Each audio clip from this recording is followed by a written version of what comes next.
बहुत स्वागत है बच्चों, एक बार फिर से आपका आपके YouTube channel math GS zone में।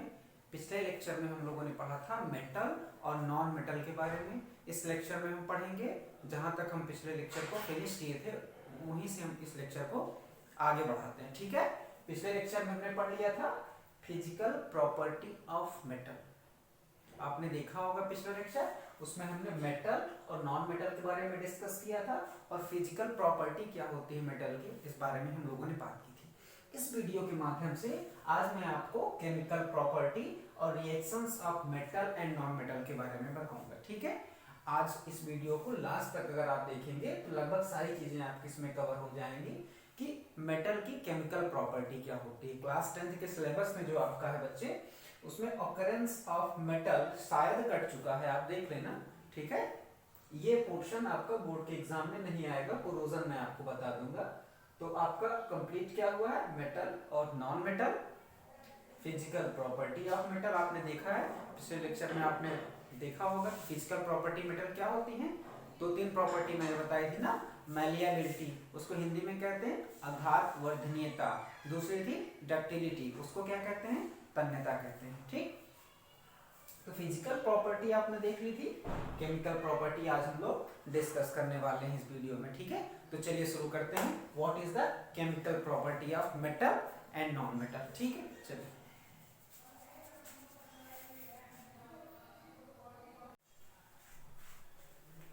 ठीक है बच्चों, चलिए शुरू किया जाए।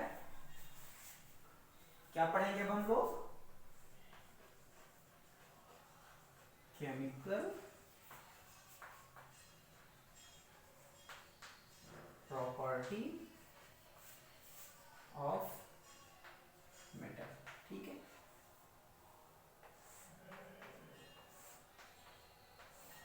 मेटल की केमिकल प्रॉपर्टी क्या होती है, इस बारे में हम लोग डिस्कस करने चल रहे हैं।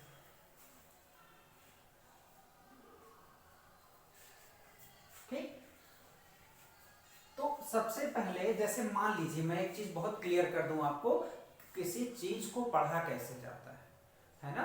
आप चीजें मैं बता दूंगा, उन चीजों को आप देख लेंगे, आप सीख लेंगे, लेकिन अगर कभी दिमाग में ये बात आए कि चीजों को खुद से कैसे सीखा जाता है, ये बड़ा अहम मैटर करता है कि किसी चीज को खुद से कैसे सीखे, है ना, सेल्फ से कैसे सीखा जाएगा।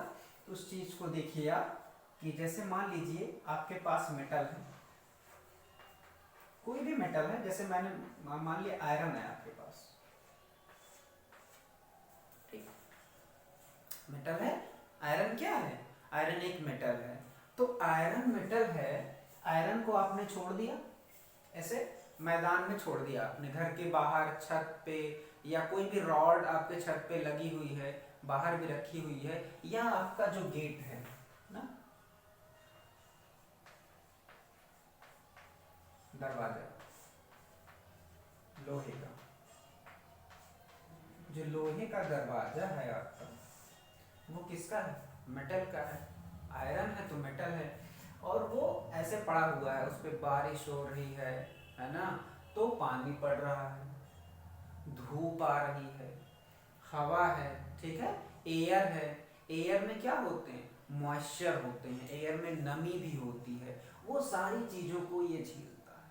ठीक है, तो अगर कोई मेटल है और उसका ऑक्सीजन से रिएक्शन हो रहा है, तो जाहिर सी बात है ऑक्सीजन से रिएक्शन तो होगा ना, हर जगह होगा। अगर कोई मेटल आपके रूम में भी रखा है, आपके घर के अंदर रखा है, आपकी अलमारी में रखा है, तो वहां ऑक्सीजन तो है। ठीक, आप उसको बारिश से बचा रहे हैं, धूप से बचा रहे हैं, लेकिन ऑक्सीजन से तो आप उसको नहीं बचा पाएंगे। तो मेटल ऑक्सीजन से रिएक्शन करती है, आप करवाते नहीं, वो नेचर में है, और नेचर में ऑक्सीजन भी है 21%, तो उससे वो रिएक्शन करेगी। तो मेटल जब ऑक्सीजन से रिएक्शन करती है तो क्या बनाती है जानते हो, तो फॉर्म करती है मेटल ऑक्साइड। देखो ये बहुत जनरल चीज है बच्चे, इसमें मतलब ऐसा नहीं है कि बहुत सोचने वाली बात है, कि आपको भी पता है ना, कोई मेटल है, ऑक्सीजन से रिएक्शन करवाएगा तो मेटल तो रहेगा ना, ऐसा थोड़े ना कि ऑक्सीजन मेटल को खा जाएगी, खाएगी तो नहीं, मेटल तो रहेगा, तो प्रोडक्ट में मेटल को तो हटा नहीं सकते, ऑक्सीजन भी रहेगी, ऑक्सीजन उसका कुछ केमिकल रिएक्शन करके उस मेटल को मेटल ऑक्साइड में कन्वर्ट कर देती है। ठीक है, ये धातु है, धातु को जब हम ऑक्सीजन से रिएक्शन करवाते हैं तो धातु ऑक्साइड बनता है। ठीक, धातु को ऑक्सीजन से रिएक्शन करवाने पर धातु ऑक्साइड बनता है। ठीक है, अब इसका हम लोग एग्जांपल देखेंगे। जैसे मान लीजिए आपके पास है कॉपर। कॉपर क्या है? धातु है, तार भी होते हैं और बहुत सारे पहले बर्तन भी आते थे, अभी बर्तन होते हैं कॉपर के। ऑक्सीजन के साथ इसका रिएक्शन हो गया, ध्यान से देखिएगा, बहुत सिंपल है। Copper Cu, oxygen O2, reaction होके क्या बनेगा? Copper oxide. आपको पता है क्योंकि ऑक्साइड होता है, ये है कॉपर ऑक्साइड। कॉपर को ऑक्सीजन के साथ जब रिएक्शन करवाते हैं, या ये गलत होगा कहना कि करवाते हैं, होता है ना, नेचुरल प्रोसेस है, इसमें हमारा कोई रोल नहीं है। आप कॉपर को कहीं भी रख देंगे वो रिएक्शन कर जाएगा। तो ऑक्सीजन के साथ रिएक्शन करके क्या बनाता है? कॉपर ऑक्साइड बनाता है।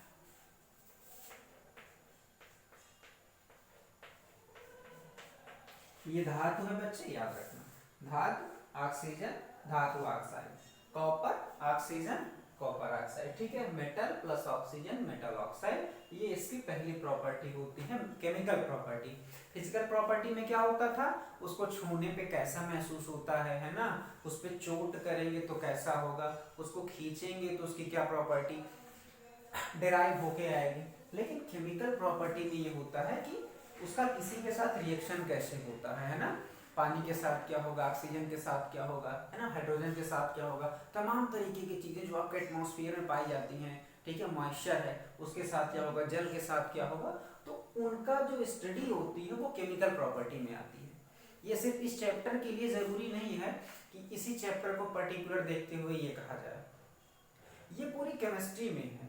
हर एक आप समझ लीजिए कि जो ऑब्जेक्ट है, जो यूनिवर्स में है, जो धरती पे पाया जाता है, सबकी दो प्रॉपर्टी होती है। पहली प्रॉपर्टी होती है फिजिकल प्रॉपर्टी, दूसरी प्रॉपर्टी होती है केमिकल प्रॉपर्टी। ठीक, वो रिएक्शन करता है, पानी आता है ना, जैसे एक मिट्टी है, मिट्टी पे पानी गिरेगा तो वो शेप उसका चेंज हो जाता है, ये तो फिजिकल प्रॉपर्टी हो गई। केमिकल प्रॉपर्टी में क्या होता है? कोई चेंज आता है उसके? नहीं, कोई चेंज नहीं आता है। लेकिन वहीं कोई दूसरा है, चूना है, चूने में पानी डालोगे तो केमिकल चेंज उसका हो जाता है ना। सफेद उसको चूने पानी को जब किसी दीवार पे पुताई कर देते हो तो जब स्टार्टिंग में देखोगे तो तुमको लगेगा कि सिर्फ उस पर लिक्विड का एक लेप लगा हुआ है पानी का ना, तुमको वाइटनेस उस पर नजर नहीं आएगी। लेकिन धीरे धीरे जब ऑक्सीजन के साथ कार्बन डाइऑक्साइड से उसका रिएक्शन होता है तो उसमें से प्रेसिपिटेशन प्रोसेस के द्वारा ना फिर उसमें से आपको पूरा दीवार वाइट लगने लगती है, तो उसका एक केमिकल प्रोसेस है। तो सारी चीजें ऐसे फॉलो होती हैं। तो ये पहली चीज है कि धातु को, मेटल को ऑक्सीजन के साथ रिएक्शन कराने पर मेटल ऑक्साइड बनता है। कॉपर एक मेटल है, ऑक्सीजन के साथ रिएक्शन हुआ, कॉपर ऑक्साइड बन गया। ठीक, इसको नोट कर लीजिए। उसके बाद जो सेकेंड चीज कल मैंने आपको बताई थी कि मैं आपको बताऊंगा कि ये इक्वेशन को बैलेंस करते हैं। ये भी अनबैलेंस्ड है बच्चे, ये इक्वेशन अनबैलेंस्ड है। क्यों अनबैलेंस्ड है? क्योंकि यहाँ ऑक्सीजन कितना है? ऑक्सीजन कितनी है? 2। ठीक, और यहाँ कितनी ऑक्सीजन है? 1। होना कितना चाहिए? जब इधर 2 है तो ऑक्सीजन इधर भी 2 होनी चाहिए, तो यहाँ नहीं मल्टीप्लाई होता बेटा, आगे होता है। 2 से मल्टीप्लाई कर दिए तो 2Cu हो गया। अब दिक्कत ये आ गई कि ऑक्सीजन को 2 करने के चक्कर में कॉपर भी डबल हो गया। जब कॉपर डबल हो गया है तो यहाँ भी हमको 2 से मल्टीप्लाई करना पड़ेगा। अब यहाँ भी कॉपर 2 है, ऑक्सीजन 2 है, ये 2CO हो गया है। ठीक, तो अब ये इक्वेशन बैलेंस्ड हो गया है। इस तरीके से जितने भी इक्वेशन आएंगे उन सबको मैं प्रैक्टिस करवाऊंगा कि उसको बैलेंस भी करते कैसे करते हैं। ठीक है, ज्यादातर इक्वेशन अनबैलेंस्ड होते हैं। ठीक, इसका एक अगला एग्जांपल हम लोग और देख लेते हैं।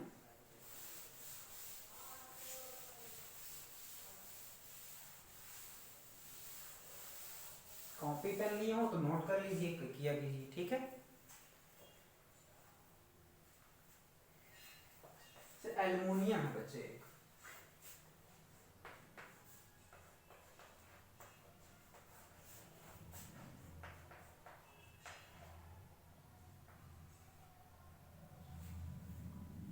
ये क्या है, एल्युमिनियम मेटल है, एल्युमिनियम एक मेटल है, ये ऑक्सीजन है। जब मेटल का ऑक्सीजन के साथ रिएक्शन हो गया तो क्या बन गया, मेटल ऑक्साइड, या आप कह सकते हो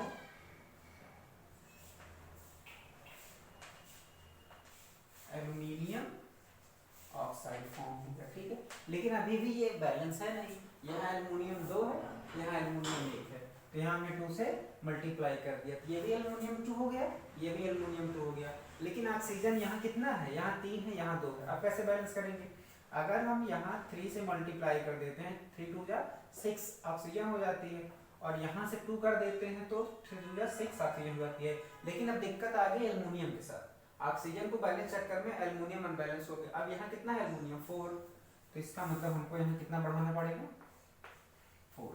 अब हमारा इक्वेशन बैलेंस हो गया, 4Al + 3O2 = 2Al2O3, ठीक है, नोट कर लीजिए। तो ये एक बेसिक मेथड है कि केमिकल प्रॉपर्टी ऑफ मेटल क्या होती है। आपने देखा कि मेटल जब ऑक्सीजन के साथ रिएक्शन करती है तो मेटल ऑक्साइड बनाती है, ठीक। नेक्स्ट टॉपिक की तरफ बढ़ते हैं।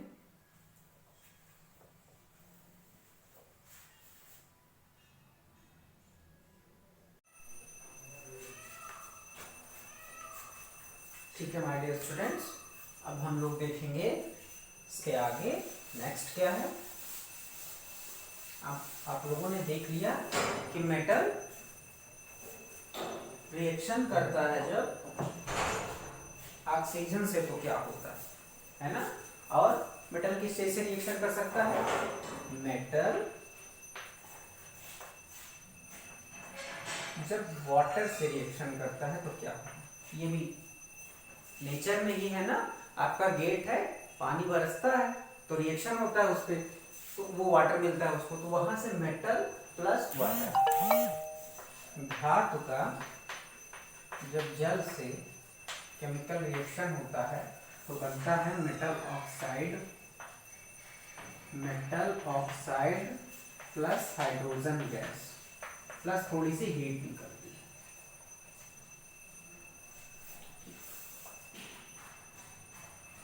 धातु ऑक्साइड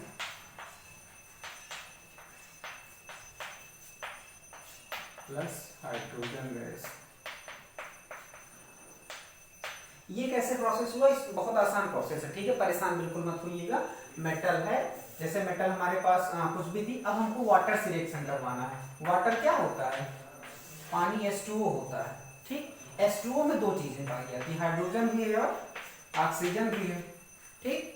तो होता क्या है कि जब मेटल वाटर से रिएक्शन करता है तो मेटल ऑक्साइड और हाइड्रोजन गैस बनाता है। मेटल ऑक्साइड इसमें भी बनता है क्योंकि ऑक्सीजन तो वहां प्रेजेंट है ना, पानी में भी ऑक्सीजन है, तो पानी की ऑक्सीजन से रिएक्शन करके मेटल ऑक्साइड बनाता है, और जो हाइड्रोजन बचा रह जाता है उसको पीछे छोड़ देता है।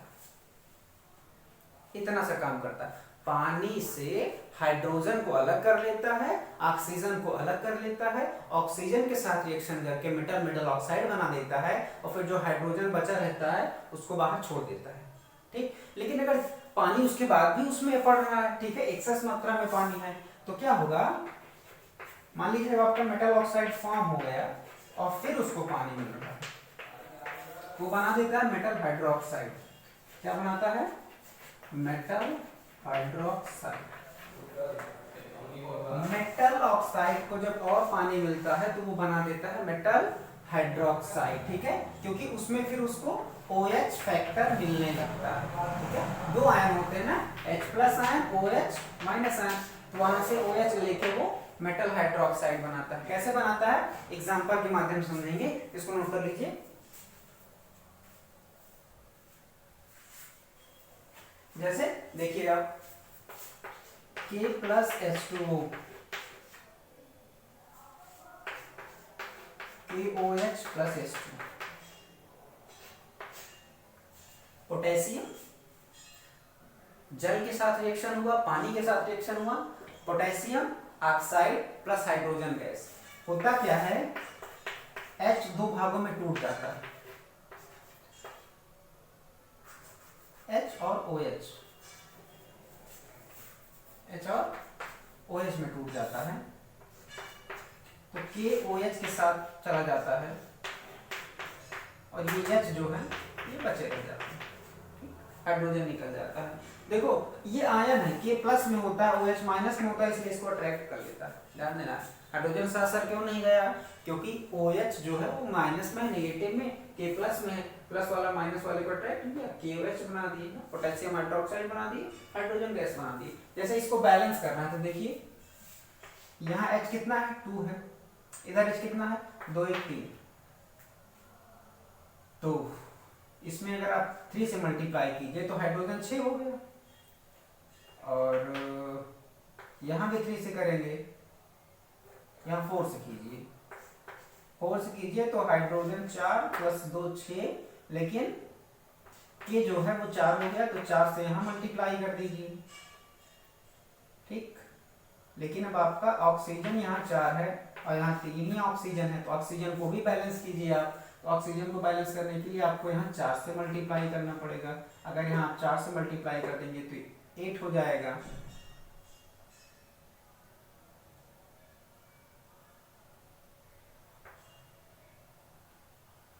तो यहाँ इसमें भी मल्टीप्लाई कीजिए, ये 4 हो गया, 4 प्लस 4 8, अब ये हो गया बैलेंस आपका, ठीक। बैलेंस करने के लिए दोनों तरफ में जो ऑक्सीजन हो, हाइड्रोजन हो, पोटेशियम हो, कैल्शियम हो, कुछ भी हो, जितने नंबर ऑफ टाइम्स उस तरफ है उतने ही इस तरफ होंगे, दोनों तरफ सेम होनी चाहिए। आप उसको अपने हिसाब से देख लिया कीजिए, ठीक, जितने से मल्टीप्लाई करना हो उसको कर दिया कीजिए। तो ये उसका एक प्रोसेस था कि मेटल जब वाटर के साथ रिएक्शन करता है तो क्या बनाता है, मेटल ऑक्साइड बनाता है, हाइड्रोजन गैस बनाता है, और उस मेटल ऑक्साइड को फिर ऑक्सीजन के साथ रिएक्शन करवाएंगे, क्या बना देगा, मेटल हाइड्रोक्साइड बना देगा, ठीक है। ये केमिकल प्रॉपर्टी यहाँ पे मेटल में आता है, ठीक।